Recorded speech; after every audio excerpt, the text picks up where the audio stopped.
హెబ్రీయులకు రాసిన పత్రిక 3వ అధ్యాయము 1వ వచనం నుంచి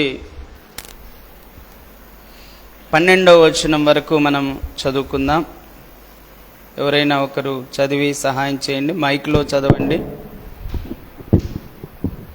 ఇందువలన పరలోక సంబంధమైన పిలుపులో పాలు పొందిన పరిశుద్ధ సహోదరులారా, మనము ఒప్పుకొనిన దానికి అపోస్తులుడను ప్రధాన యాజకుడనైన యేసు మీద లక్ష్యముంచుడి. దేవుని ఇల్లంతటిలో మోషే నమ్మకముగా ఉండినట్లు ఈయన కూడా తన్ను నియమించిన వానికి నమ్మకముగా ఉండెను. ప్రతి ఇల్లును ఎవడైనను ఒకని చేత కట్టబడును. సమస్తమును కట్టినవాడు దేవుడే. ఇంటికంటే దానిని కట్టినవాడెక్కువ ఘనత పొందినట్లు ఈయన మోషే కంటే ఎక్కువ మహిమకు అర్హుడుగా ఎంచబడెను. ముందు చెప్పబోవు సంగతులకు సాక్షార్థముగా మోషే పరిచారకుడై ఉండి దేవుని ఇల్లంతటిలో నమ్మకముగా ఉండెను. అయితే క్రీస్తు కుమారుడై ఉండి ఆయన ఇంటి మీద నమ్మకముగా ఉన్నాడు. ధైర్యమును నిరీక్షణ వలని ఉత్సాహమును తుదమట్టుకు స్థిరముగా చేపట్టిన ఎడల మనమే ఆయన ఇల్లు. మరియు పరిశుద్ధాత్మ ఇట్లు చెప్పుచున్నాడు, నేడు మీరాయన శబ్దమును వినిన ఎడల అరణ్యములో శోధన దినమందు కోపము పుట్టించినప్పటి వలె మీ హృదయములను కఠినపరచుకొనకుడి. 40 సంవత్సరములు నా కార్యములను చూచి మీ పితరులు నన్ను పరీక్షించి శోధించిరి. కావున నేను ఆ తరము వారి వలన విసిగి వీరెల్లప్పుడూ తమ హృదయాలోచనలలో తప్పిపోవచ్చున్నారు. నా మార్గములను తెలుసుకొనలేదు గనుక నేను కోపముతో ప్రమాణము చేసినట్లు వారు నా విశ్రాంతిలో ప్రవేశింపరని చెప్పి తిని. సహోదరులారా, జీవము గల దేవుని విడిచిపోవునట్టి విశ్వాసము లేని దుష్ట హృదయము మీలో ఎవని యందైనను ఒకవేళ ఉండునేమో అని జాగ్రత్తగా చూచుకొనుడి. దేవునికి స్తోత్రం. హల్లెలూయా. దేవుని వాక్యాన్ని కొద్ది నిమిషాలు మీరు శ్రద్ధగా వినండి.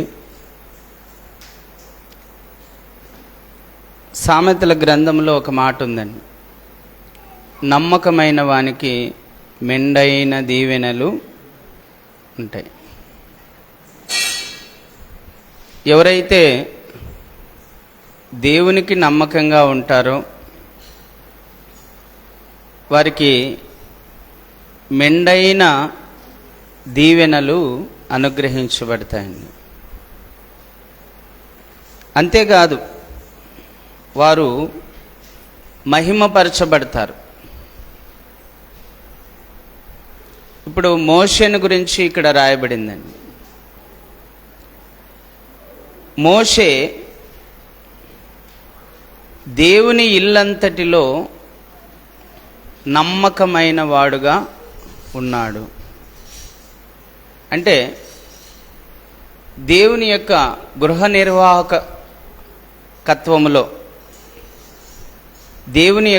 నిర్వాహకత్వంలో ఆయన నమ్మకముగా ఉన్నాడు.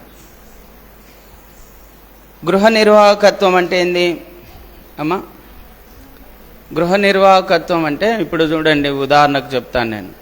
ఇప్పుడు మా కుటుంబం ఉంది. నేను, నయోమి, హోలీ ఫెయిత్, మేరీ, ఒక కుటుంబం. ఇంట్లో బాధ్యత ఎవరిది? ఆ కుటుంబ యజమాని ఎవరు? నాది.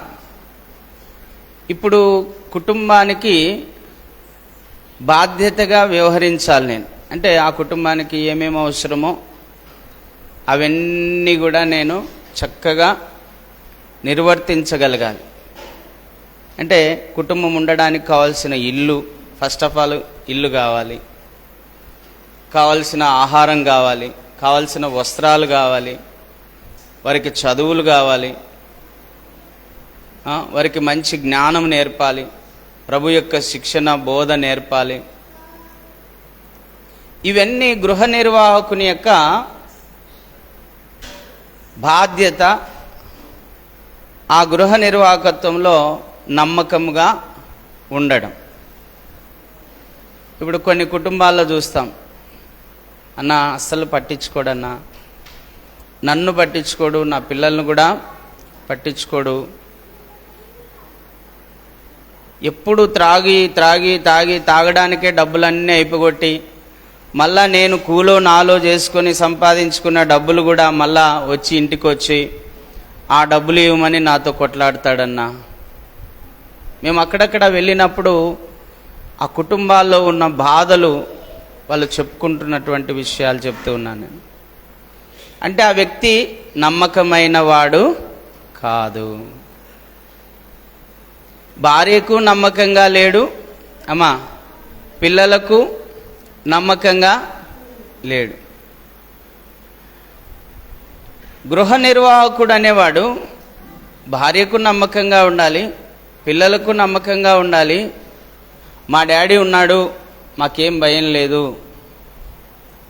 మా డాడీ అన్నీ చూసుకుంటాడు, అన్నీ తెచ్చిపెడతాడు, మాకు ఏమి లోటు చేయడు అనే భరోసా ఆ గృహ నిర్వాహకుడు ఇవ్వాలి. అది మన వ్యక్తిగత ఇంటిని గురించిన విషయాలు నేను మీతో చెప్పాను. ఇప్పుడు ఇక్కడ రాయబడిన మాట ఏంది?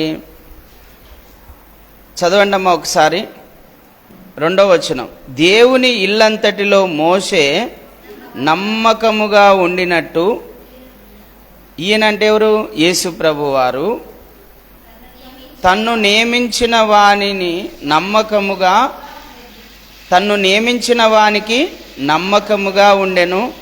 నమ్మకముగా ఉన్నాడని బాగా వినాలి. మోషే నమ్మకంగా ఉన్నాడంట. ఏ ఇంట్లో? దేవుని గృహములో. మనం అంటాం కదా, వాక్యంలో రాయబడింది ఫెయిత్ హోమ్. ఇప్పుడు ఇదంతా ఏది? ఫెయిత్ హోమ్, విశ్వాసపు ఇల్లు. మనమందరము విశ్వాసులమైన మనమందరం ఈ ఇంట్లో చేరాము కాబట్టి ఇది ఫెయిత్ హోమ్, విశ్వాసపు ఇల్లు. ఈ ఇల్లంతటిలో మనము నమ్మకంగా ఉండాలి. మోషే నమ్మకంగా ఉన్నాడు.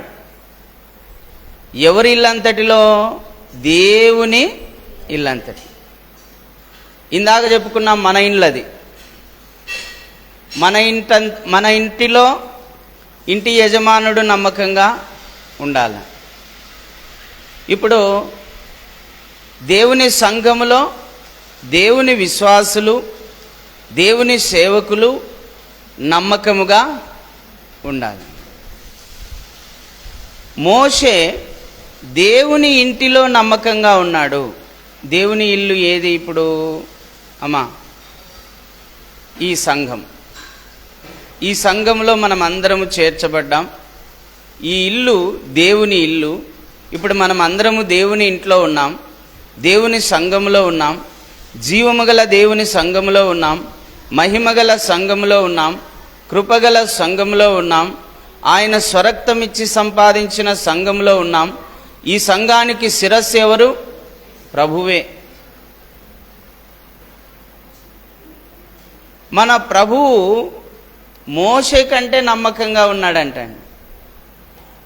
దేవుడు మోషేకిచ్చిన మహిమ కంటే అత్యధికమైనటువంటి మహిమ మన ప్రభువైన యేసుక్రీస్తుకు ఇవ్వబడిందండి. మోషేనే నమ్మకంగా ఉన్నాడంటే అంతకంటే ఎక్కువైన నమ్మకముగా యేసుక్రీస్తు ప్రభు వారు ఉన్నారు. వింటున్నారా? మోషే ప్రాణం పెట్టలేదు, కానీ యేసుక్రీస్తు ప్రభు వారు సంఘము కొరకు, ప్రజల కొరకు, మనుషులందరి కొరకు ప్రాణము పెట్టాడు. మోషే రక్తము చిందించలేదు, కానీ యేసు ప్రభు తన స్వరక్తమును చిందించాడు.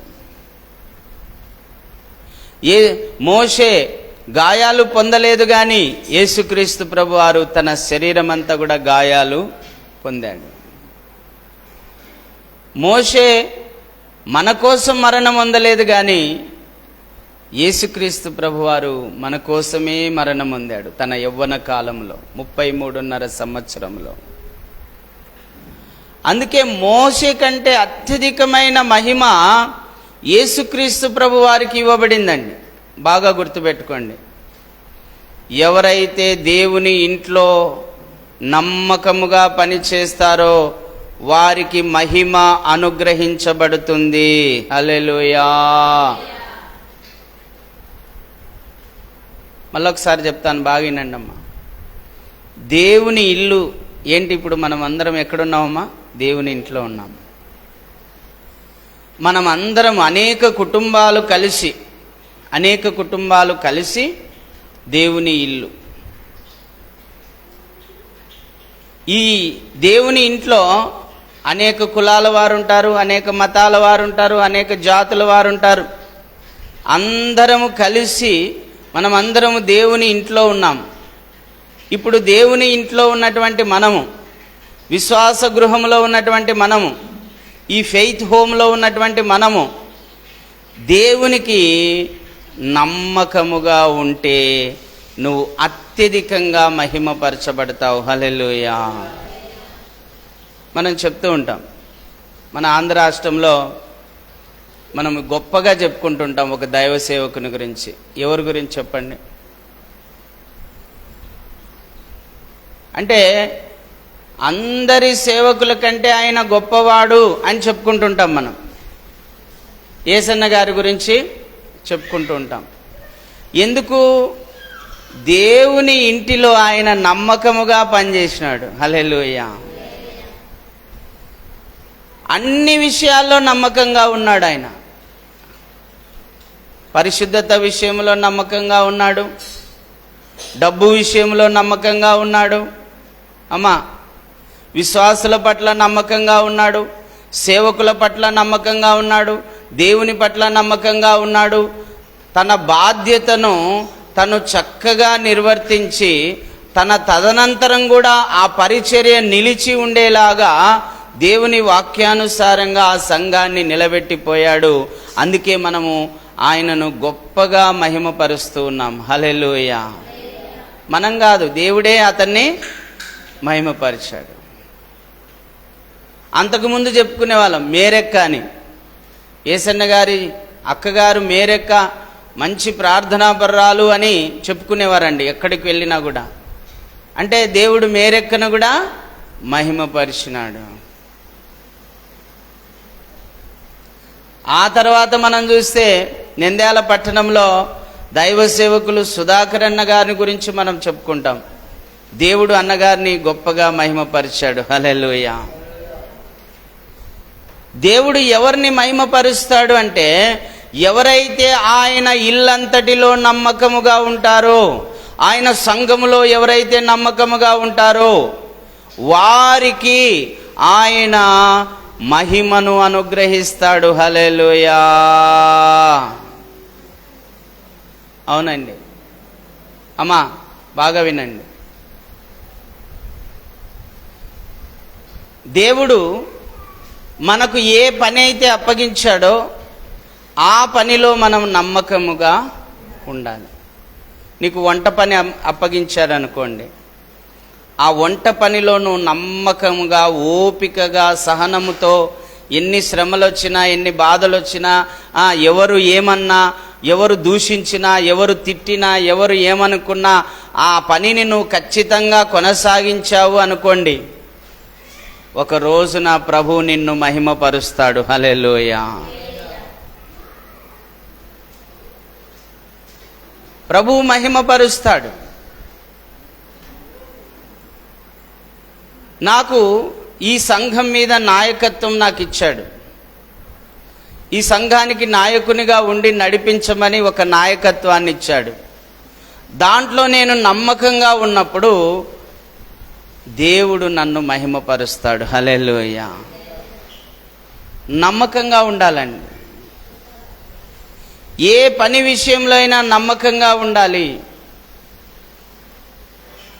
ఆరాధన జరిగించే విషయంలో కానీ, సువార్త కూడికలు జరిగించే విషయంలో కానీ, ఉపవాస ప్రార్థన కూడికలు జరిగించే విషయంలో కానీ మనము నమ్మకంగా ఉండాలి.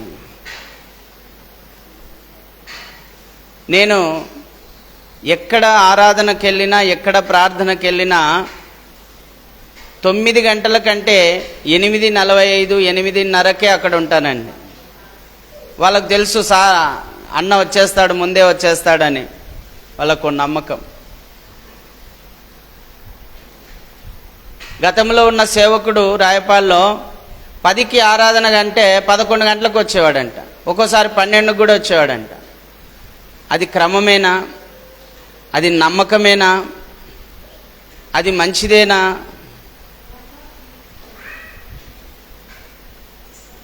ప్రతి విషయంలో మనం నమ్మకంగా ఉండాలి. సమయాన్ని పాటించే విషయంలో నమ్మకంగా ఉండాలి. దేవుడిచ్చిన డబ్బును ఖర్చు చేసే విషయంలో కూడా నమ్మకంగా ఉండాలి. దశమ భాగాలు ఇచ్చే విషయంలో కూడా నమ్మకంగా ఉండాలి. ప్రథమ ఫలాలు ఇచ్చే విషయంలో కూడా నమ్మకంగా ఉండాలి. కృతజ్ఞతార్పణలు అర్పించే విషయంలో కూడా నమ్మకంగా ఉండాలి. ప్రతిష్టార్పణలు అర్పించే విషయంలో కూడా నమ్మకంగా ఉండాలి. ఆదివారం ఆరాధనకు వచ్చే విషయంలో కూడా నమ్మకంగా ఉండాలండి. ఒక వారం వస్తే 3 వారాలు కనిపించకపోతే అది నమ్మకత్వమా? మనమే అనుకుంటాం, వాళ్ళు ఇంకా రారులే, ఇంకా 2-3 వారాల వరకు రారు వాళ్ళు. అంటే నమ్మకత్వము లేదు.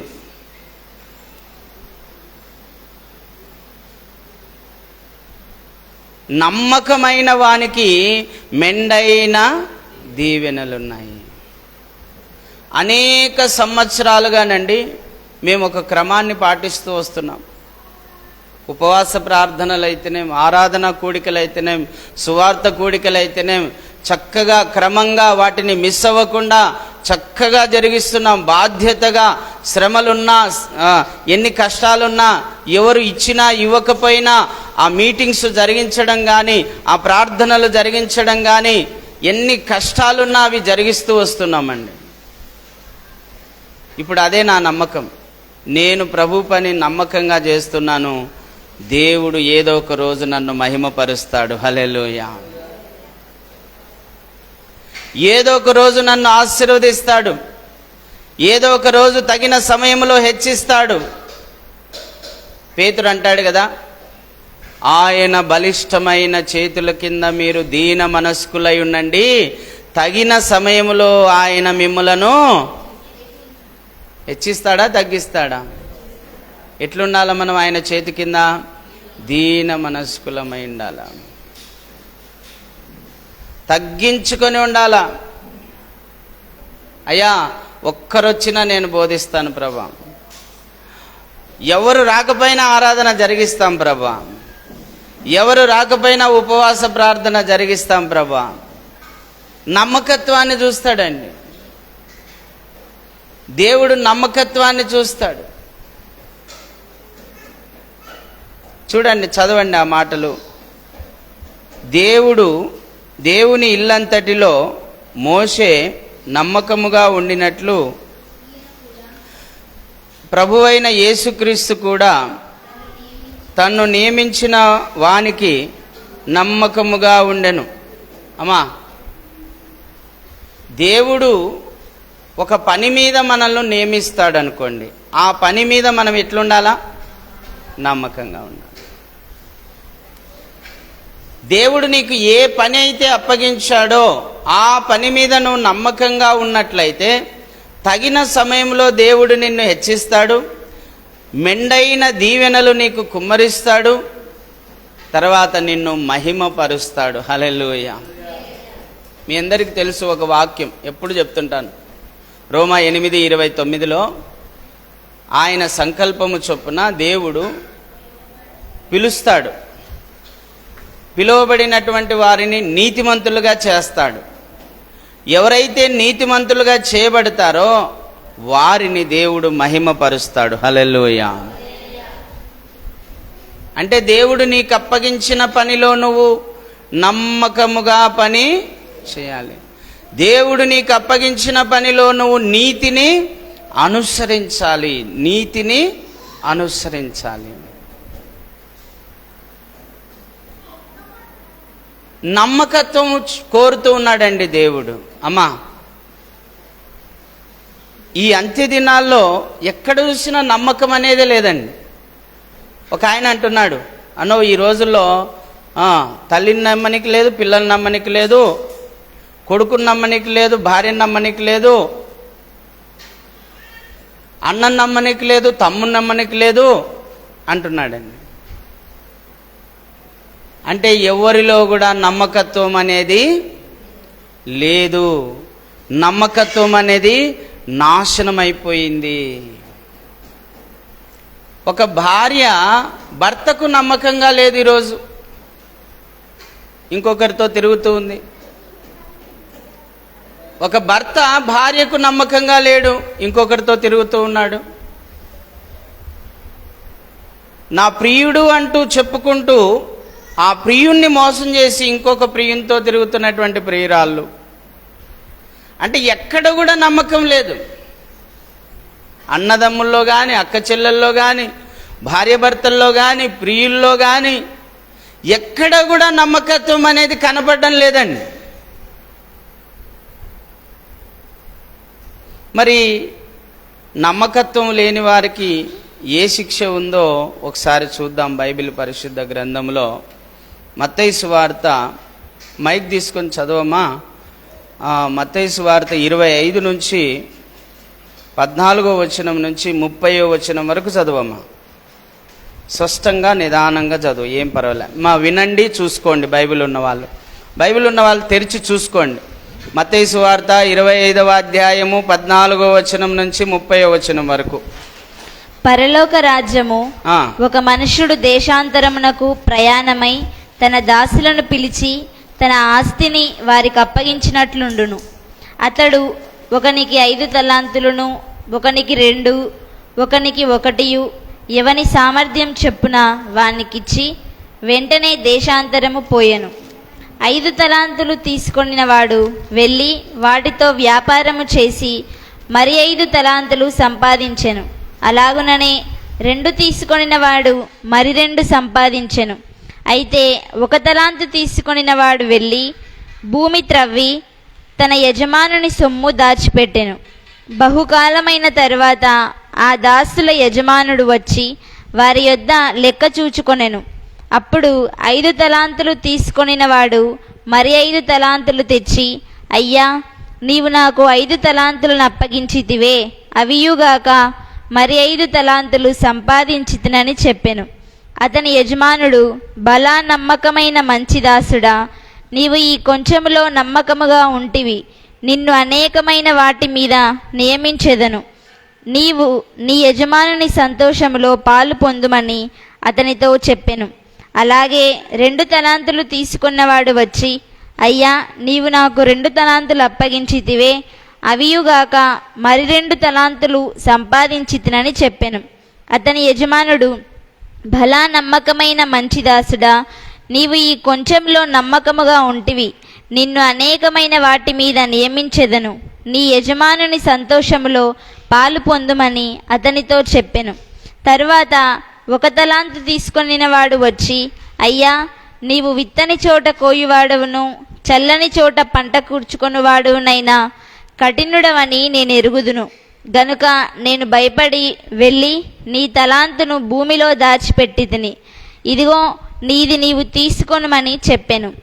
అందుకు అతని యజమానుడు వానిని చూచి, సోమరివైన చెడ్డదాసుడా, నేను విత్తని చోట కోయువాడను, చల్లని చోట పంట కూర్చుకొనివాడనని నీవు ఎరుగుదువా? అట్లయితే నీవు నా సొమ్ము సావుకారుల యొద్ద ఉంచవలసి ఉండెను. నేను వచ్చి వడ్డీతో కూడా నా సొమ్ము తీసుకొని ఉందునే అని చెప్పి ఆ తలాంతును వాని యొద్ద నుండి తీసివేసి 10 తలాంతులు గలవానికి ఇయ్యుడి. కలిగిన ప్రతివానికి ఇయ్యబడును, అతనికి సమృద్ధి కలుగును. లేని వాని యొద్ద నుండి వానికి కలిగినదియు తీసివేయబడును. మరియు పనికిమాలిన ఆ దాసుని వెలుపటి చీకటిలోనికి త్రోసివేయుడి, అక్కడ ఏడుపును పండ్లు కొరుకుటయు ఉండుననెను. దేవునికి స్తోత్రం, హల్లెలూయా. ఇక్కడ తలాంతు అంటే కింద పుట్నోట్లో రాయబడింది 3600 రూపాయలు అని రాయబడిందండి. దేవుడు ఇక్కడ డబ్బును గురించి ఉపమాన రీతిగా చెప్తూ ఉన్నాడండి. డబ్బే కాదు, మన జీవితంలో దేవుడు ఏ పని అయితే అప్పగించాడో ఆ పనిలో మనం నమ్మకముగా ఉండాలి. పని అంటే అన్ని పనులు ఒకటే కదమ్మా. గోండ పని అయినా, మున్సిపాలిటీ పని అయినా, డ్రైవర్ పని అయినా, కండక్టర్ పని అయినా, డాక్టర్ పని అయినా, లాయర్ పని అయినా, ఏ పని అయినా అది దేవుడు మనకు అనుగ్రహించినటువంటి ఒక పని. ఆ పని వలన ఎవరికి ప్రయోజనము? సాటి మనుషునికి ప్రయోజనం. మనం అందరం పనులు చేస్తున్నాం. ఈ పనులన్నీ ఎవరి కోసం అంటే ఒకరి కోసం ఒకరికి సహాయం చేసుకోవడమే. ఇప్పుడు నేను ఇల్లు కట్టుకోవాలంటే గౌండాలు వచ్చి కట్టాలా అంటే వాళ్ళు నాకు సహాయం చేస్తున్నారు. డబ్బులు ఇవ్వడం అనేది తర్వాత పని, కానీ వాళ్ళు వచ్చి పని చేస్తేనే నాకు ఇల్లు కట్టబడుతుంది. దేవుడు నీకు ఏ పని అయితే అప్పగించాడో ఆ పనిలో నమ్మకంగా ఉండాలి. దేవుడు నీకు ఎంత డబ్బు అయితే ఇచ్చాడో ఆ డబ్బులో కూడా నువ్వు నమ్మకంగా ఉండాలి. ఏమ్మా, దేవుడు నీకు ఏ బాధ్యత ఇచ్చాడో ఆ బాధ్యతలో కూడా నువ్వు నమ్మకంగా ఉండాలి. దేవుడు డబ్బు ఇచ్చాడు అనుకోండి, ఒక ₹1,00,00,000 డబ్బు నీకు ఇచ్చాడు అనుకోండి, ఆ ₹1,00,00,000 నువ్వు నమ్మకంగా ఉండాలి. దేవుడు నీకు 2 పిల్లల్ని ఇచ్చాడు అనుకోండి, ఆ 2 పిల్లల విషయంలో నువ్వు నమ్మకంగా ఉండాలి. దేవుడు నీకు గౌండా పని ఇచ్చాడు అనుకోండి, ఆ గౌండా పనిని కేవలం డబ్బు కోసం మాత్రమే అన్నట్టు కాకుండా పొరుగువానికి నేను సహాయం చేస్తున్నాను, పొరుగువానికి నేను మేలు చేస్తున్నాను, పొరుగువానికి నేను మేలు చేస్తే దేవుడు నాకు మేలు చేస్తాడు, పొరుగువానికి నేను సహాయం చేస్తే దేవుడు నాకు సహాయం చేస్తాడని ఒక ఆలోచనతో పని చేయాలండి. ఈరోజు గవర్నమెంట్ ఉద్యోగస్తుల్లో కానీ ప్రైవేటుగా పనిచేసేటువంటి ఆయా వృత్తుల చేసేటువంటి పనుల వల్ల కానీ ఎక్కడ కూడా నమ్మకత్వం అనేది లేదండి. దేవుడు నీకు మంచి జ్ఞానం ఇచ్చి మంచిగా బిల్డింగ్ కట్టడానికి, ప్లాస్టరింగ్ చేయడానికి, వెల్యువేషన్ చేయడానికి, బండపరుపు వేయడానికి ఎంతో జ్ఞానం ఇచ్చాడు దేవుడు నీకు. దేవుడు నీకు మంచి ఉద్యోగం ఇచ్చాడు, నెలసరి జీతం ఇస్తున్నాడు, కానీ మీరు నమ్మకంగా లేరు. నువ్వు చేసే పనిలో ఫ్రాడ్ చేస్తున్నావు, నువ్వు చేసే ఉద్యోగంలో మోసం చేస్తూ ఉన్నావు, లంచం తీసుకుంటూ ఉన్నావు, లేకపోతే నువ్వు పని దొంగగా ఉన్నావు. మనం కూడా అంటుంటాం, ఏదో వీడు పని దొంగ అంటుంటాం. పని చేయడు. ఒక ఆయన వస్తుండే మాకు మందిరం కట్టేటప్పుడు గౌండా, రోజుకు 3 సార్లు 4 సార్లు చెంబు పట్టుకొని పోతుండే. మేము అనుకుంటాం పని చేయకుండా ఉండడం కోసం ఇలా చేస్తున్నాడేమో అనుకుంటాం.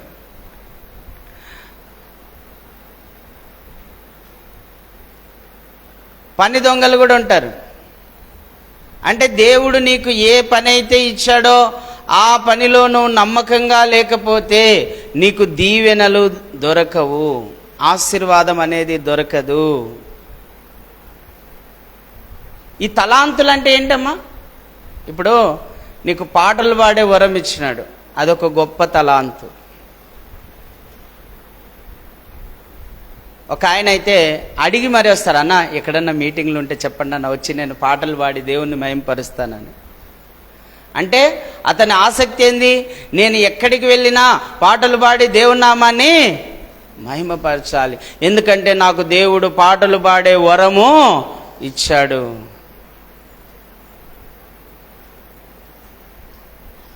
అన్నా ఎక్కడైనా పిలిచండి అన్న, వచ్చి వాక్యం చెప్తాను. చూడండి, ఆసక్తి. వాక్యం చెప్పే వరం దేవుడిచ్చాడు నీకు, దాన్ని నువ్వు ప్రకటించకుండా ఉండకూడదు. నేను ఒక్కరోజు కూడా ఉండలేకపోయానండి. ప్రతిరోజు ఆపరేషన్ అయిన సాయంత్రం చేశారు 4:30 నుంచి. ఆ రోజు ఒక్కరోజే ఇంటి దగ్గర పడుకున్నాను రాత్రి, ఇంకంతే. ఇంకా శుక్రవారము ఇక్కడ పరిచర్యలో వాడబడ్డాను, వాక్యం చెప్పాను, పాట పాడాను. శనివారము పరిచర్యలో వాడబడ్డాను, ఆదివారము పరిచర్యలో వాడబడ్డాను, సోమవారము పరిచర్యలో వాడబడ్డాను, మంగళవారం పరిచర్య, ఇట్లా వరుసగా ఈ ఆదివారం వరకు మళ్ళా పరిచర్యలో వాడబడుతూనే ఉన్నాను.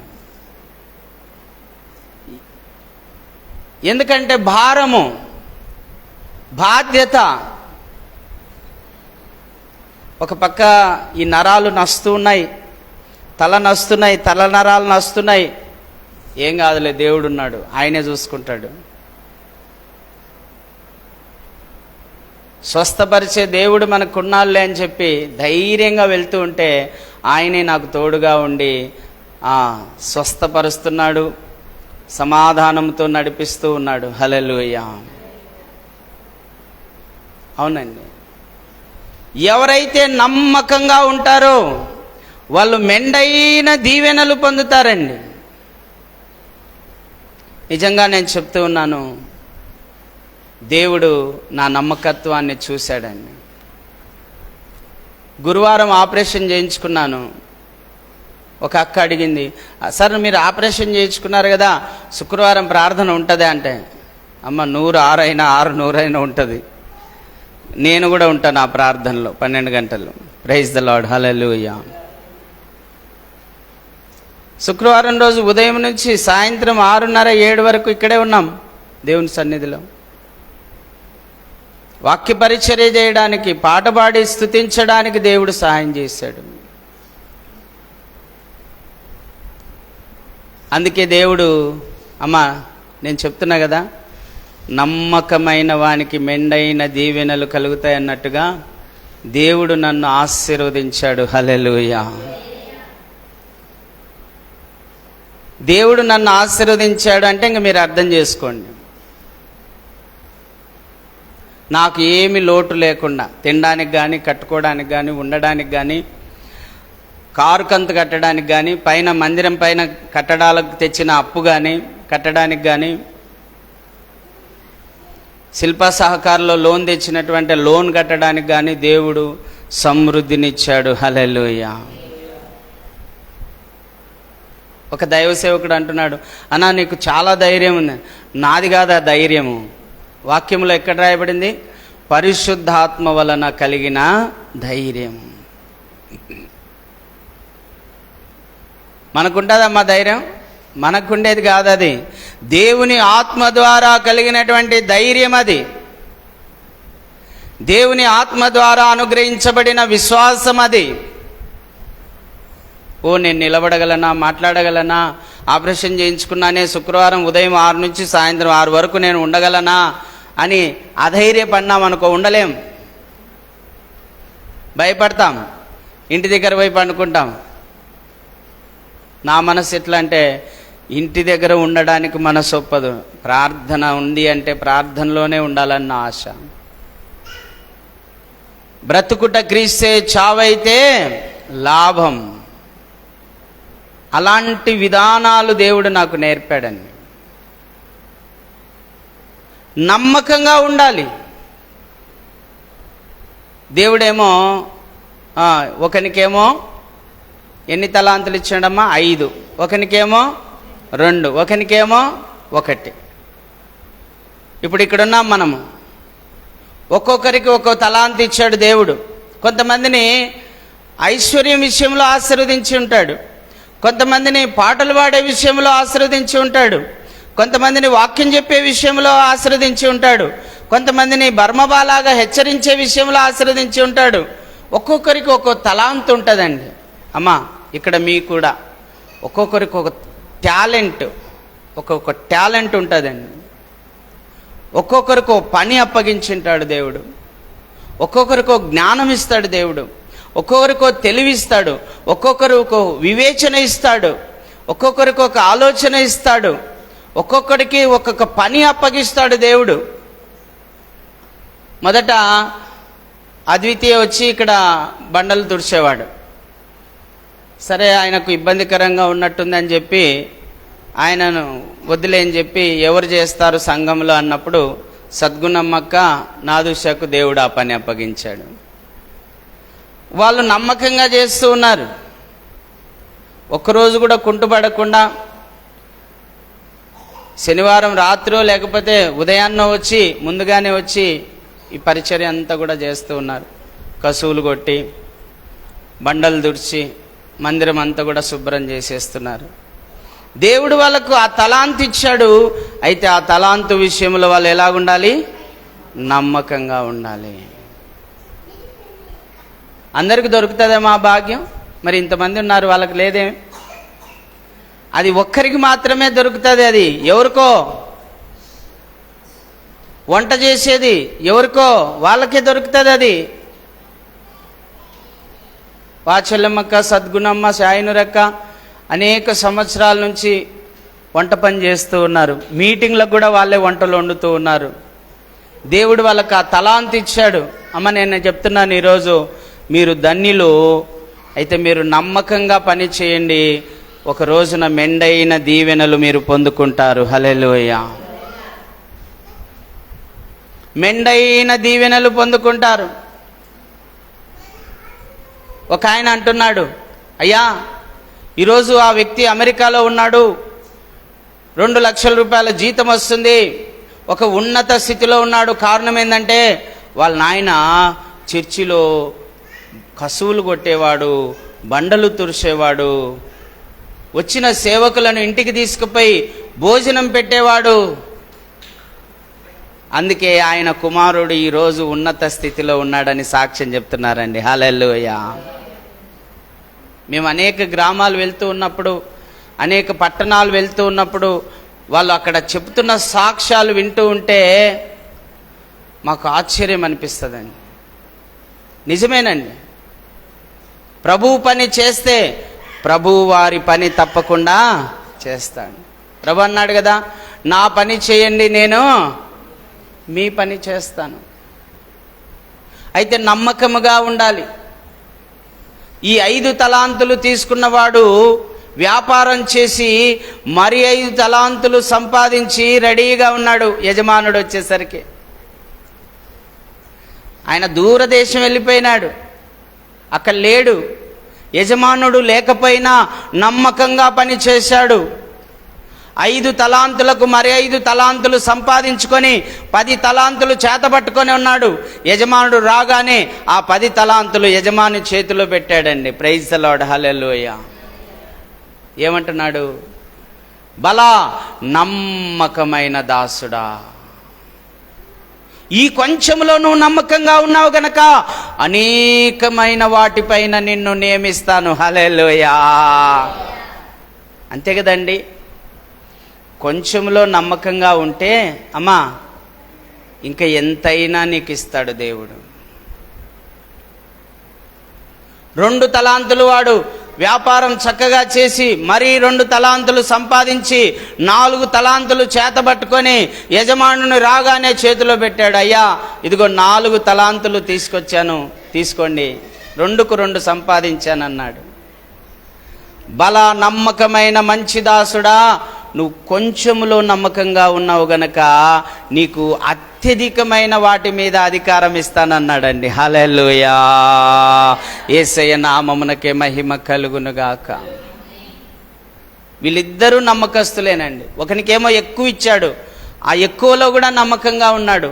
ఒకనికేమో తక్కువ ఇచ్చాడు, ఆ తక్కువలో కూడా వాడు నమ్మకంగా ఉన్నాడు. ఒకవేళ మనం కనుక ఇచ్చినామనుకో, ఇప్పుడు అడ్రస్ ఉండడు, వాడు ఉంటాడమ్మా. 5 తలాంతులు అంటే ఎన్ని?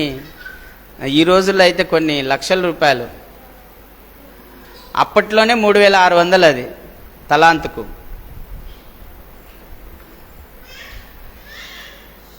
డబ్బులు గినక చేతికి ఇచ్చినామంటే ఇంకా ఎవరు కనపడరు వానికి. తర్వాత చూసుకుందాంలే, మంచా చెడా అని ఆలోచించాడు వాడు. ఇంకా ఇది నీతే అవినీతే అని ఆలోచించాడు. డబ్బులు చేతిలో పడినాయంటే ఇంకా అయిపోయా. దాన్ని ఎట్లా దుర్వినియోగం చేస్తాడంటే అట్లా దుర్వినియోగం చేస్తాడు. మనము డబ్బు విషయంలో నమ్మకంగా ఉండాలి, కృపావరముల విషయంలో నమ్మకంగా ఉండాలి, గృహ నిర్వాహకత్వం విషయంలో నమ్మకంగా ఉండాలి, భార్య భర్తకు నమ్మకంగా ఉండాలి, భార్యకు నమ్మకంగా ఉండాలి, పిల్లలు తల్లిదండ్రులకు నమ్మకంగా ఉండాలి, తల్లిదండ్రులు పిల్లలకు నమ్మకంగా ఉండాలి. ఆ నమ్మకత్వాన్ని దేవుడు కోరుతున్నాడు. హల్లెలూయా. నమ్మకము, ఒక భరోసా. దేవుడు చూస్తూ ఉన్నాడండి. నమ్మకస్తులు ఎవరైనా ఉన్నారా?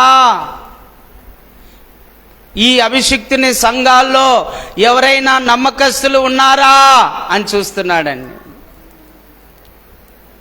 ప్రభు ఒక మాట అంటాడండి, నా రాకడకు ముందు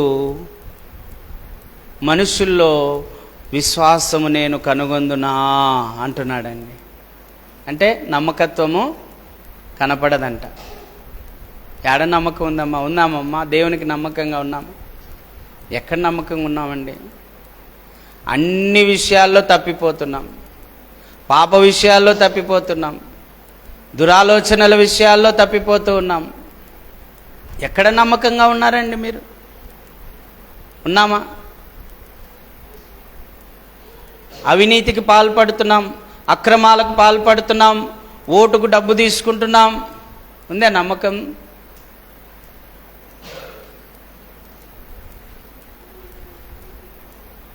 నిజంగా నమ్మకస్తుల కోసం దేవుడు ఎదురు చూస్తూ ఉన్నాడు. ఎవరైనా నమ్మకంగా ఉంటే వాళ్ళను అధికారాలు ఇచ్చి వాళ్ళను ఉన్నత స్థితిలో నిలబెట్టాలని చూస్తూ ఉన్నాడు. హల్లెలూయా.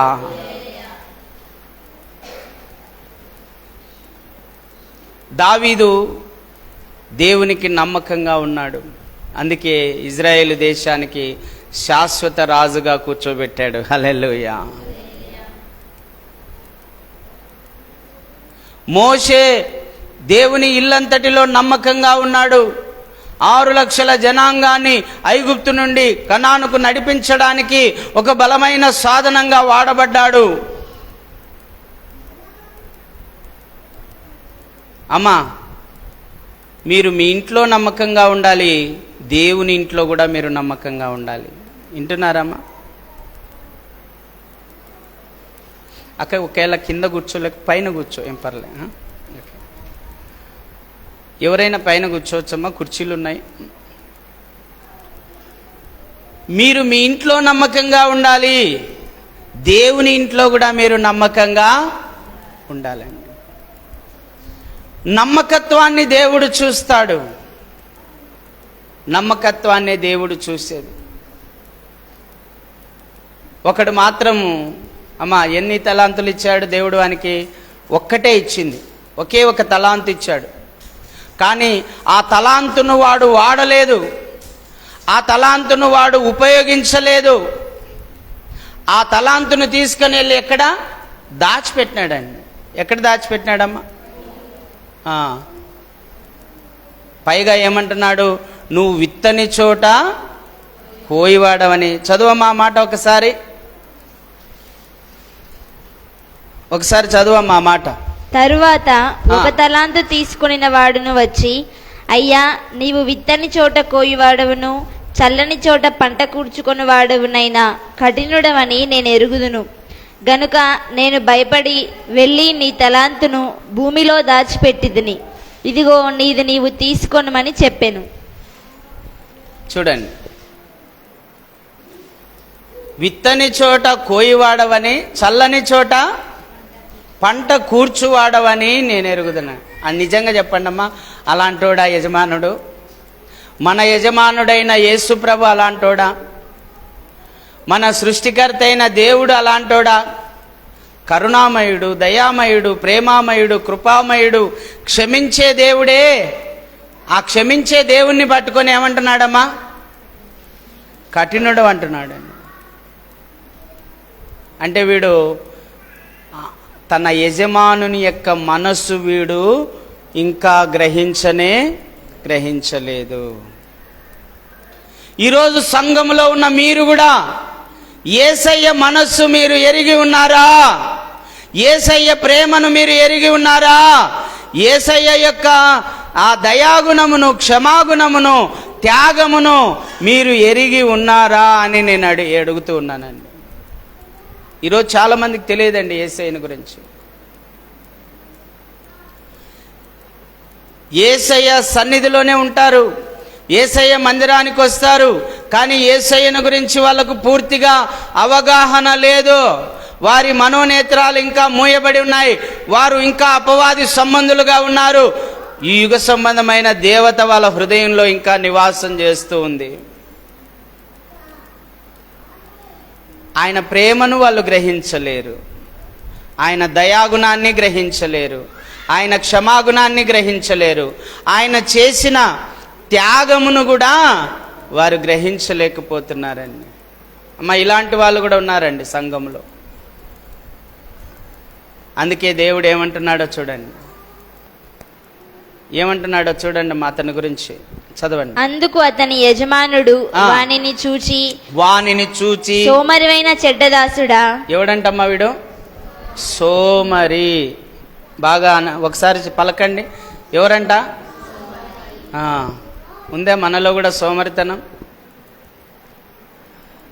ఏమ్మా, కూర్చుంటే లేయలేం, కూర్చోలేం కదా. ఇంకా ఉన్న చోటనే ఉంటాం, ఇంకా ఎక్కడికి పోం. సోమరితనం.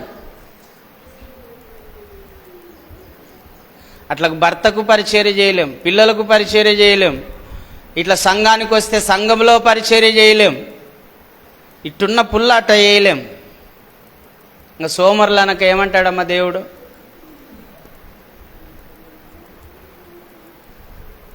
ఏమంటాడు దేవుడు? అంటున్నాడా లేదా ఇప్పుడు? సోమరివైనా చెడ్డదాసుడా. ఎంత మంచి పేరు ఇది కదా. ఎవరికైనా పెట్టొచ్చా ఈ పేరు?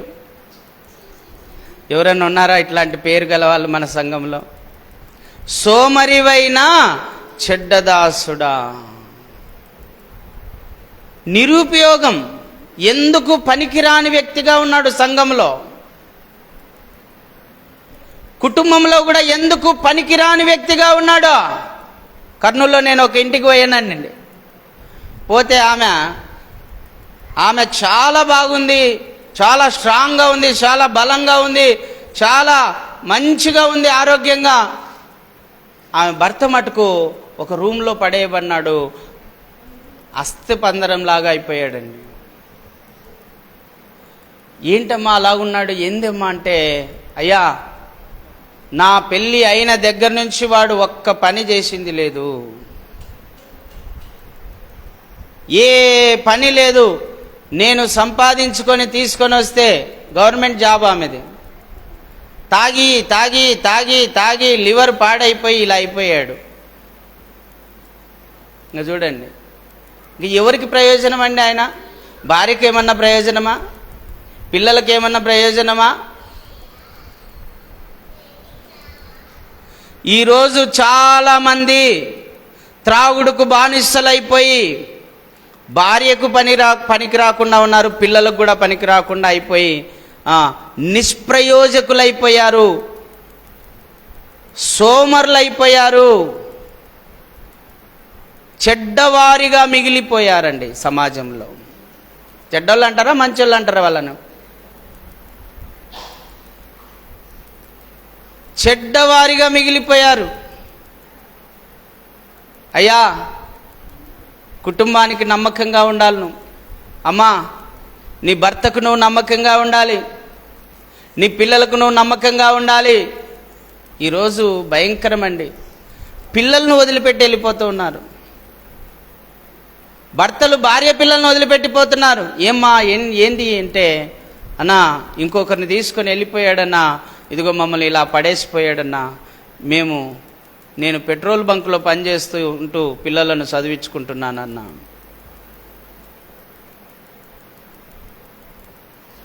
నంద్యాల పట్టణంలోనే ఈ సంఘటన.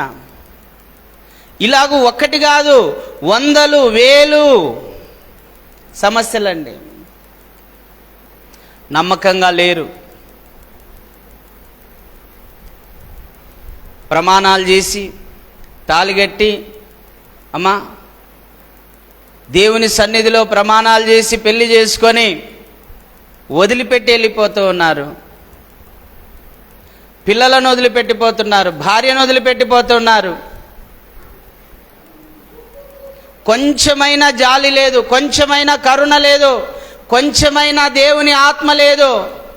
మలాకి గ్రంథం 4వ అధ్యాయంలో అంటాడు దేవుడు, ఇదిగో యవ్వన కాలపు భార్యను విడనాడు వాడు శాపగ్రస్తుడు, వానిలో కొంచెమైనను దేవుని ఆత్మ లేదు అని రాయబడిందండి. కొంచెం లేదంట దేవుని ఆత్మ వానికి. ఏం ఆత్మ ఉన్నట్టు? లోపల సైతాన్ ఆత్మ ఉన్నట్టు. సైతాన్ ఆత్మ ఉన్నట్టేనండి. ఈ సైతాన్ ఆత్మలే భార్యను పిల్లలను విడిచిపెట్టి పోయేలాగా చేస్తుంది. బైబిల్లో చూస్తాం కదా మనం, గెరాసేను దేశంలో సేనా దయ్యాలు పట్టినోడు ఇంట్లో ఉన్నాడా, సమాధుల్లో ఉన్నాడా? ఉండనియదు ఇంట్లో. భార్యను వదిలిపెట్టి వెళ్ళిపోయేలాగా చేస్తుంది, పిల్లలను వదిలిపెట్టిపోయేలాగా చేస్తుంది. ఒక సైతాన్ మనిషిని పడితే సమాధుల్లోనో లేకపోతే ఎక్కడనో బార్ షాపుల్లోనో పబ్బులలోనో చీకటి స్థలాల్లో బ్రతికేటట్లు చేస్తుంది అది సైతాన్.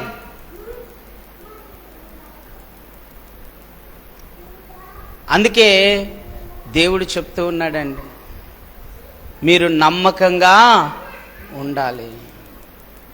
మీకు ఏ పని అయితే అప్పగించబడిందో, ఏ కుటుంబం అయితే మీకు అప్పగించబడిందో, ఆ పని విషయంలో, ఆ కుటుంబం విషయంలో, ఆ పిల్లల విషయంలో, ఆ భార్య విషయంలో మీరు నమ్మకంగా ఉండాలి.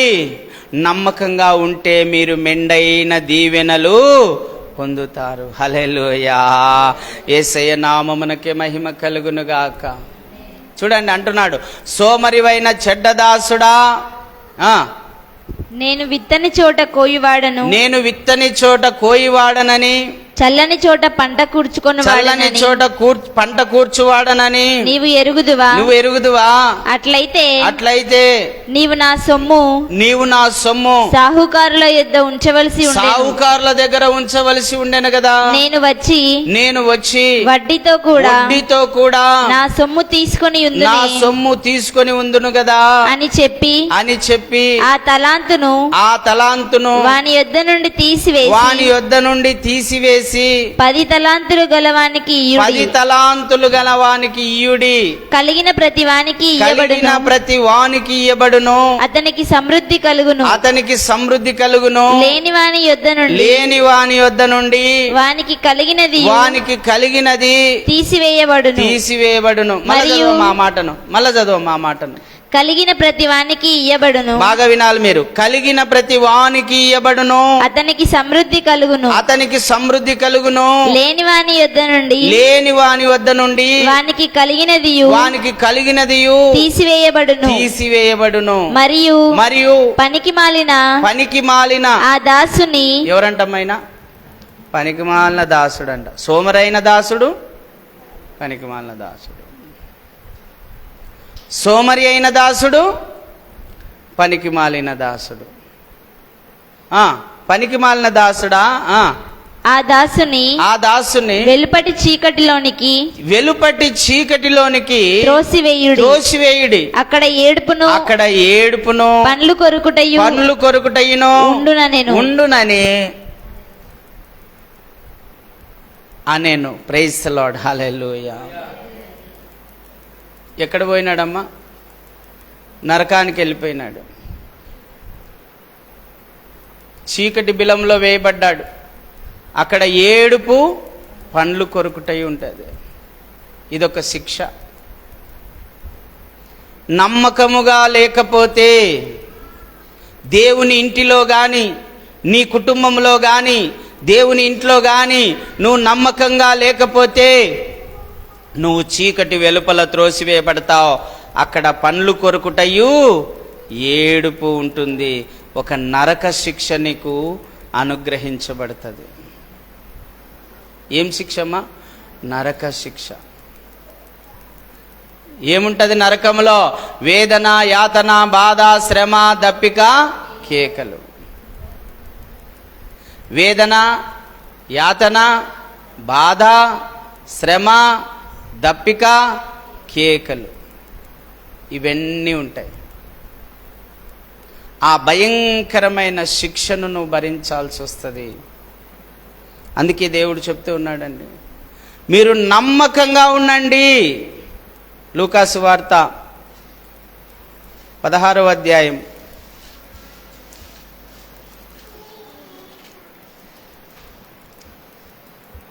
6, 7, 8 వచనాలు చదువుదాం.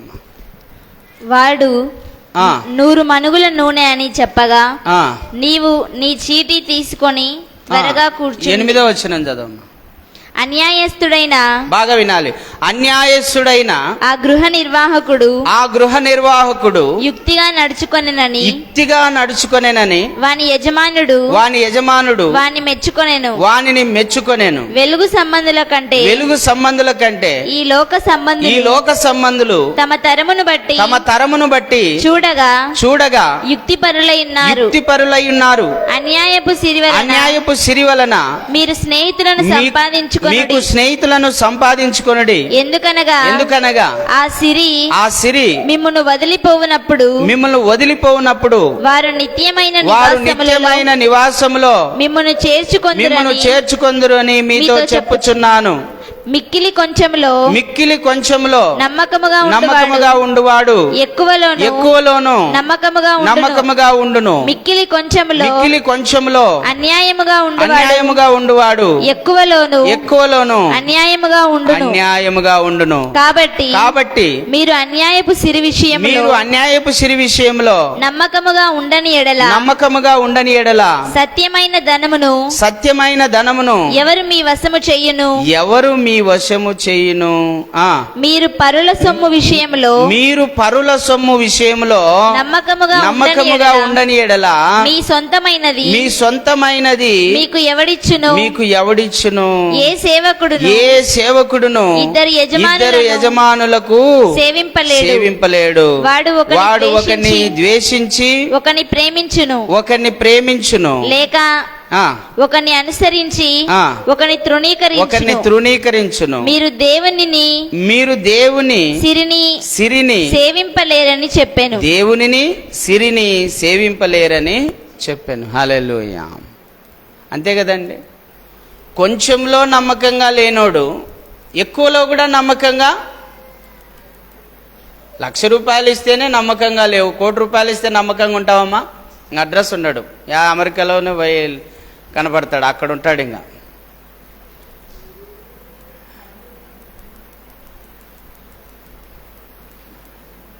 1,00,000 రూపాయల్లో నువ్వు నమ్మకంగా లేనప్పుడు 1,00,00,000 రూపాయల్లో నువ్వు నమ్మకంగా ఉంటావా? ఉండలేవు. నీ భర్త జోబులో ఉండే డబ్బుల విషయంలోనే నువ్వు నమ్మకంగా లేవు, ఇంకా దేవుడు నీకు ఎలా ఇస్తాడు? అక్కడ రాయబడిన మాట అదేనండి. మళ్ళీ ఒకసారి చదువమ్మా, 9వ వచనం. అన్యాయపు సిరి వలన మీకు స్నేహితులను సంపాదించుకొనుడి. ఎందుకనగా ఆ సిరి మిమ్మును వదిలిపోవునప్పుడు వారు నిత్యమైన నివాసములలో మిమ్మును చేర్చుకొందురని మీతో చెప్పుచున్నాను. 10వ వచనం. మిక్కిలి కొంచెంలో నమ్మకముగా ఉండువాడు ఎక్కువలోనూ నమ్మకముగా ఉండును. మిక్కిలి కొంచెంలో అన్యాయముగా ఉండువాడు ఎక్కువలోను అన్యాయముగా ఉండును. కాబట్టి మీరు అన్యాయపు సిరి విషయంలో నమ్మకముగా ఉండని ఎడల సత్యమైన ధనమును ఎవరు మీ వశము చెయ్యును. బాగా వినండి. ఇప్పుడు దేవుడు మనల్ని ఐశ్వర్యవంతులుగా చేయాలని మనం అనుకుంటాం అందరం, అవునా కాదు? దేవుడు మనల్ని గొప్ప ధనవంతులుగా చేయాలి, ఉన్నత స్థితిలో నిలబెట్టాలి మనల్ని దేవుడు. ఈ చుట్టూ ఉన్న అన్యజనులు అందరూ నన్ను చూసి ఆశ్చర్యపోవాలి, దేవుడు ఇతన్ని గొప్పగా ఆశీర్వదించాడని అనుకోవాలని మనం అనుకుంటాం. కానీ దానికి తగినట్టుగా మనం నడుచుకోమండి. ఇప్పుడు నీ భర్త ఉన్నాడమ్మా, నీ భర్త జోయిలో నుంచో లేకపోతే నీ భర్త బ్యాగులో నుంచో పర్సులో నుంచో డబ్బులు కొట్టేస్తూ ఉన్నావు నువ్వు. అది నీ భర్త ఏదో ఒక రోజు తెలుసుకుంటాడు, నా డబ్బులు పోతున్నాయి, ఇంకెవరు తీయరు, నా భార్యనే తీస్తుంటుందని తెలుసుకుంటాడు. ఇంక ఎప్పుడన్నా నీకు డబ్బులు ఇస్తాడు ఆయన? ఇయ్యడు. ఇంకా ఎందుకు ఇస్తాడు? నువ్వు దొంగతనానికి అలవాటు పడిపోయినావు. నీ భర్త ఇయ్యడు, దేవుడు కూడా ఇయ్యడు. దేవుడు చూస్తున్నాడు కదా పైనుంచి. దేవుడు కూడా ఇయ్యడండి. ఎందుకంటే నువ్వు నీ భర్త డబ్బుల విషయంలో నువ్వు నమ్మకంగా. మళ్ళొకసారి చదవమ్మా, 10వ వచనం 11వ వచనం చదువులే. కాబట్టి మీరు అన్యాయపు సిరి విషయంలో నమ్మకముగా ఉండని ఎడల సత్యమైన ధనమును ఎవరు మీ వశము చేయరు. ఎవరు మీ వశము. అందుకే మనకు డబ్బులు రాకుండా ఉండేది.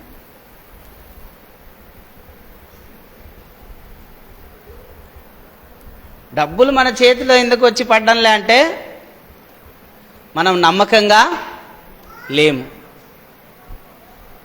అన్యజనులు యుక్తిపరులుగా ఉన్నారు, వాళ్ళు బాగా సంపాదించుకుంటున్నారు. వాళ్ళు యుక్తిపరులు.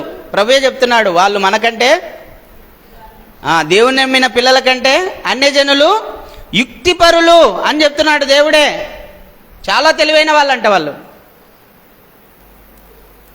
ఎట్లా తెలివైన వాడు? ఆ గృహ నిర్వాహకుడు, ఇంకా నా ఉద్యోగం పోతుంది, నా గుమస్తా ఉద్యోగం పోతుంది, నేను భిక్షమెత్తుకోలేను, కాబట్టి ఇప్పుడు ఈ ఉద్యోగం ఉండంగానే నేను సేవ్ అయిపోవాలి అని చెప్పి నూనె ఎవరైతే కొన్నారో, గోధుమలు ఎవరైతే కొన్నారో వాళ్ళు 100 మనుగులు అంటే 50 మనుగులు రాసుకోమన్నాడు. 100 మనుగులు అంటే 80 మనుగులు రాసుకోమన్నాడు. రాసుకోమని చెప్పి వానికి మేలు చేసినాడు. ఎవరికి? కొనుక్కున్నోనికి. మేలు చేసినందువలన ఈ ఉద్యోగం పోయినా కూడా వాడు ఆ వీధుల్లో పోయేటప్పుడు, రాయా కూర్చోయా, భోజనం చేయి మా ఇంట్లో, ఆ రోజు నువ్వు మాకు మేలు చేసినావు, ఈరోజు భోజనం చేయని అంటాడు కదా. అంటే అన్యజనులే యుక్తిపరులుగా ఉన్నారు. దేవుని పిల్లలమైన మనము అలాగుండడానికి వీల్లేదు, కానీ మనం నమ్మకంగా ఉండాలి. హల్లెలూయా. కొంచెంలో నమ్మకంగా ఉండాలి, ఎక్కువైన విషయాల్లో కూడా నమ్మకంగా ఉండాలండి. ఇప్పుడు ఆదివారం 11 గంటలకంతా ఇక్కడ జరుగుతూ ఉంది. ఒక వారం నేను రాకుండా తాళం వేసి పెట్టి 2వ వారం రమ్మంటే వస్తారమ్మా మీరు?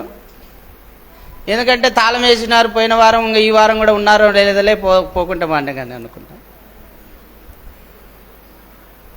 నమ్మకత్వం పోతుంది. ఇంకా ఒకసారి చూస్తారు, 2 సార్లు చూస్తారు, ఇంక 3వసారి నుంచి రావడం మానేస్తారు. ఎందుకు? నమ్మకం లేదు వాళ్ళకు. ఆ చర్చి ఉంటుందో ఉండదో, ఆ ప్రార్థన ఉంటుందో ఉండదో. అందుకే కొంచెంలో కూడా నమ్మకంగా ఉండాలి. అత్యధికమైన వాటి మీద కూడా నమ్మకంగా ఉండాలి. అన్యాయపు సిరి విషయంలో కూడా నమ్మకంగా ఉండాలి. యథార్థమైన ధనం విషయంలో కూడా మనము నమ్మకంగా ఉండాలి. అన్ని విషయంలో, డబ్బు విషయంలోనే కాదండి. ఇందాక చెప్పాను కదా నేను, నువ్వు చేసే ఉద్యోగంలో నమ్మకంగా ఉండాలి, నువ్వు చేసే పనిలో నమ్మకంగా ఉండాలి. అది ఏ పని అయినా సరే, అది నీకు దేవుడిచ్చిన పని. అది చాకలి పని అయినా సరే, అది ఇస్త్రీ పని అయినా సరే, అది అంట్లు దోమే పని అయినా సరే, నువ్వు నమ్మకంగా పని చేయాల్సినటువంటి బాధ్యత నీ మీద ఉంది. ఎవడైతే నమ్మకంగా పని చేస్తాడో, వానికి మెండైన దీవెనలు దేవుడిస్తాడు. హల్లెలూయా. ఎవడైతే నమ్మకంగా ఉంటాడో దేవుడు వానిని అనేకమైన వాటిపైన అధికారం ఇస్తాడు. హల్లెలూయా. ఒక ఆయన అంటున్నాడు, ఎంతోమంది సేవకులను మేము చూస్తున్నాం, 30-40 సంవత్సరాలుగా సేవ చేస్తున్నారు, కానీ ఒక్క మందిరం కూడా వాళ్ళు కట్టించలే. సంపాదించుకొని వాళ్ళ కుటుంబాన్ని బాగా, పిల్లలను బాగా చదివించుకొని పిల్లలు అమెరికాకు పోయేటట్టు చేసుకున్నారు, కానీ ఒక చర్చి కూడా కట్టిలే వాళ్ళు అని చెప్పిన చాలామంది సేవకులు నాకు కనపడ్డారండి. విశ్వాసులు కనపడ్డారు నాతో అన్నారు. అంటే నేను దేవుడు నాకు రక్షణ కలగజేశాడు. ఆ రక్షణ అనే కృతజ్ఞతను బట్టి నేను పొందిన రక్షణ అనేక మంది పొందాలి అనే ఒక భారము దేవుడు నా హృదయంలో ఉంచాడు. అందును బట్టే నేను ఈరోజు 3 మందిరాలు కట్టగలిగాం. హల్లెలూయా. 3 సంఘాలు కట్టగలిగామండి.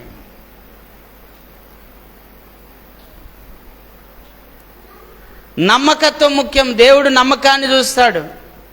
ఈరోజు నేను నమ్మకంగా ఉన్నాను. ఎవరు వచ్చినా రాకపోయినా ఆరాధన జరిగిస్తున్నాను. ఎవరు వచ్చినా రాకపోయినా మీటింగ్స్ జరిగిస్తున్నాను. ఎవరు ఇచ్చినా ఇయ్యకపోయినా మీటింగ్స్ జరిగిస్తున్నాను. ఎవరు ఇచ్చినా ఇయ్యకపోయినా ఆరాధన జరిగిస్తున్నాను.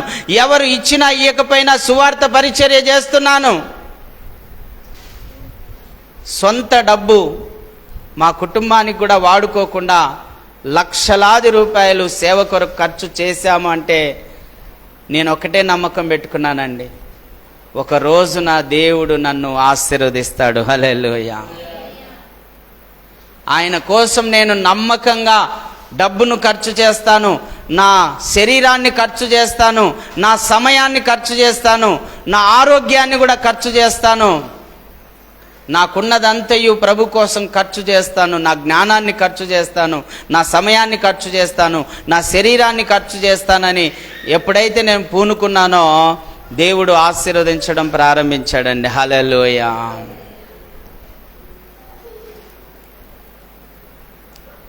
ఒక సమర్పణ కలిగి ఉండాలి, ఒక నమ్మకత్వం కలిగి ఉండాలి.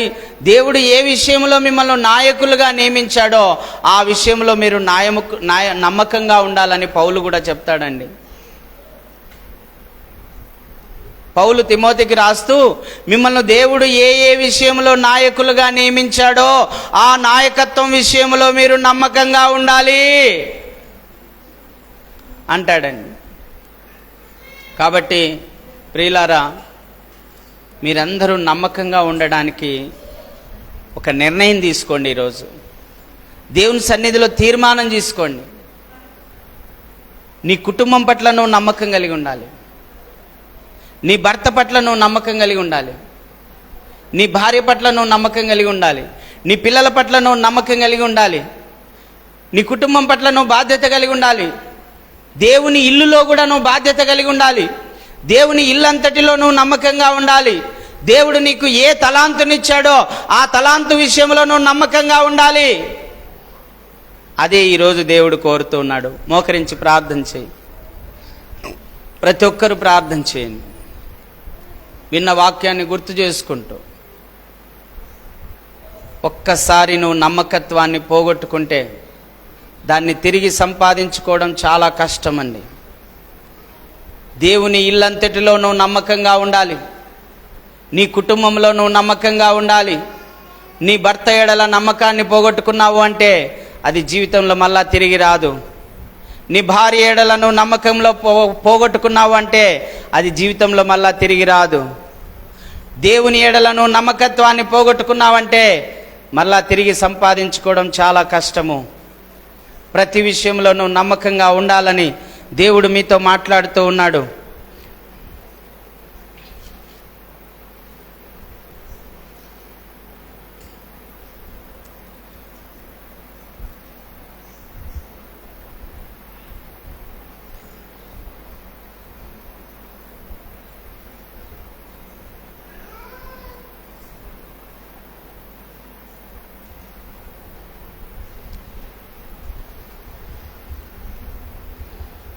ప్రతి ఒక్కరూ ప్రార్థించండి. ప్రభా, మేము నీకు నమ్మకంగా ఉండాలి. ప్రభా, నీ ఇల్లంతటిలో మేము నమ్మకమైన వారి వలె, మోషే వలె మేము నమ్మకమైన వారిగా ఉండాలి. అంతకంటే నమ్మకంగా ఉన్న యేసయ్య వలె ప్రభా, నీ వలె మేము నమ్మకంగా ఉండాలి. నీ పరిచర్యలో మేము నమ్మకంగా ఉండాలి. నీ సంఘములో మేము నమ్మకంగా ఉండాలి. నువ్వు మాకు అప్పగించిన పనిలో నమ్మకంగా ఉండాలి. నువ్వు మాకు అనుగ్రహించిన ఐశ్వర్యంలో మేము నమ్మకంగా ఉండాలి. ప్రభా, మీరు సహాయం దయచేతండి. అన్ని విషయములలోనైనా నువ్వు మాకు నమ్మకత్వాన్ని దయచేయండి. ఈ లోకంలో జీవించడానికి మాకు ఏ పని అయితే ఇచ్చావో ఆ పని విషయంలో కూడా మేము నమ్మకంగా ఉండాలి నైనా. మేము పని దొంగలుగా ఉండకూడదయ్యా, అక్రమకారులుగా ఉండకూడదయ్యా, లంచగొండులుగా ఉండకూడదయ్యా, మోసం చేసేవారిగా మేము ఉండకూడదయ్యా, నీతిని అనుసరించే వారిగా మేము ఉండాలి. నువ్వు ఇచ్చిన తలాంతులను దాచిపెట్టకుండా ప్రతిరోజు వాటిని వాడేటువంటి విధానంలో, సద్వినియోగపరిచేటువంటి విధానంలో మేము ముందుకెళ్ళాలయ్యా. అటువంటి కృపను మాకు దయచేయనైనా అని అడుగు అయ్యా. మాకు అనేకమైన తలాంతులు మాకు ఇచ్చావు, అనేకమైన వరాలు మాకు ఇచ్చావు, అనేకమైన ఫలాలు మాకు ఇచ్చావు, వాక్యమును బోధించే వరం మాకు ఇచ్చావు, పాటలు పాడే వరం మాకు ఇచ్చావు, సువార్త ప్రకటించే వరం మాకు ఇచ్చావు, మందిరంలో నీ పని చేసే వరమును మాకు ఇచ్చావు. ఆ విషయాలన్నిటిలో మేము నమ్మకంగా ఉండాలి నాయనా, నమ్మకముగా ఉండాలి ప్రభా. మీరు సహాయం దయచేతండి. మా కుటుంబంలో కూడా నాయనా భర్త ఎడల మేము నమ్మకంగా ఉండాలి, పిల్లల ఎడల మేము నమ్మకంగా ఉండాలి, అత్తమామల ఎడల మేము నమ్మకంగా ఉండాలి. ఎక్కడ కూడా కరప్షన్ అనేది ఉండకూడదు, ఎక్కడ కూడా మోసం అనేది ఉండకూడదు. మేము ఒకరినొకరం ఎప్పుడు కూడా మోసం చేసుకోకూడదు నాయనా. మీరు సహాయం దయచేయమని యేసుక్రీస్తు ప్రభు నామములో అడిగి వేడుకొని పొంది ఉన్నాము తండ్రి. ఆమెన్.